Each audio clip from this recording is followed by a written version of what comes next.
السلام علیکم ورحمۃ اللہ وبرکاتہ۔ فضیلت 40 حدیث۔ عن ابی ہریرہ رضی اللہ عنہ قال قال رسول اللہ صلی اللہ علیہ وسلم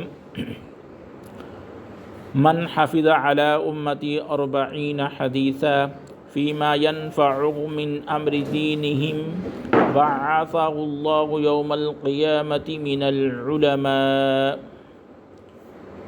حضرت ابو ہریرہ رضی اللہ عنہ سے روایت ہے کہ رسول اللہ صلی اللہ علیہ وسلم نے ارشاد فرمایا، جو شخص میری امت کے متعلق ایسی 40 حدیثیں یاد کریں جو ان کے دینی کاموں میں مفید ہوں تو اللہ رب العزت اسے بروز قیامت علماء میں اٹھائیں گے۔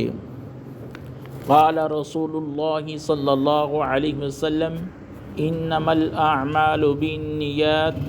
رسول اللہ صلی اللہ علیہ وسلم نے فرمایا کہ اعمال کا دار و مدار نیتوں پر ہے۔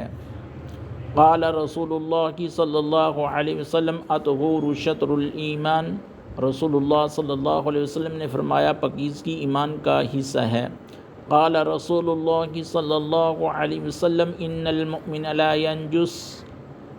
رسول اللہ صلی اللہ علیہ وسلم نے فرمایا مومن ناپاک نہیں ہوتا۔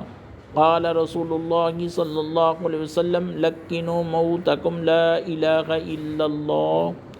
رسول اللہ صلی اللہ علیہ وسلم نے فرمایا کہ اپنے قریب المرگ لوگوں کو لا الہ الا اللہ کی تلقین کیا کرو۔ قال رسول اللہ صلی اللہ علیہ وسلم الصلاۃ نور۔ رسول اللہ صلی اللہ علیہ وسلم نے فرمایا کہ نماز روشنی ہے۔ قال رسول اللہ صلی اللہ علیہ وسلم خیرکم من تعلم القرآن وعلمہ۔ کہ رسول اللہ صلی اللہ علیہ وسلم نے فرمایا کہ تم میں سے سب سے بہتر وہ ہے جو قرآن پڑھتا ہے اور پڑھاتا ہے۔ قال رسول اللہ صلی اللہ علیہ وسلم قل هو اللہ احد تعدل ثلث القرآن۔ رسول اللہ صلی اللہ علیہ وسلم نے فرمایا سورۃ قل هو اللہ احد 1/3 قرآن کے برابر اجر رکھتی ہے۔ قال رسول اللہ صلی اللہ علیہ وسلم الدین النصیحہ۔ رسول اللہ صلی اللہ علیہ وسلم نے فرمایا دین سراسر خیر خواہی کا نام ہے۔ قال رسول اللہ صلی اللہ علیہ وسلم کل معروف صدقہ۔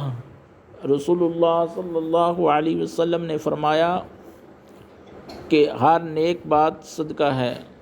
قال رسول اللہ صلی اللہ علیہ وسلم لا يدخل الجنۃ قطات۔ رسول اللہ صلی اللہ علیہ وسلم نے فرمایا چغل خور جنت میں نہیں جا سکتا۔ اللہ تعالی ہمیں اس میں عمل کرنے کی توفیق عطا فرمائے۔ وما علینا الا البلاغ المبین۔